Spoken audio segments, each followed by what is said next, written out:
graduation number 6.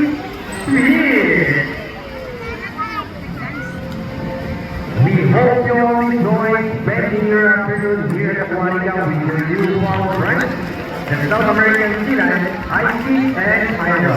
And we also hope that even after you leave, you will take this experience with you wherever you go. And remember what we do here on land greatly affects our friends in the sea. Sea lions, like many marine animals, cannot survive a large environment. So let's keep our surroundings clean.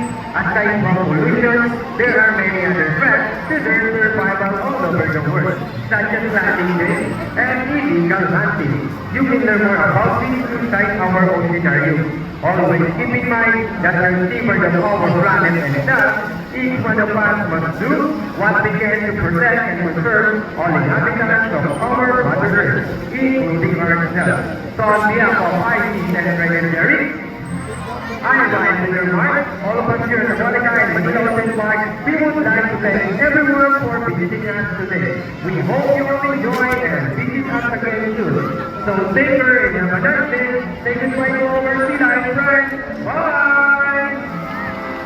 By the way, guys, if you love some souvenir pictures with sea lions and birds, please approach our friendly photographer right over here. And again,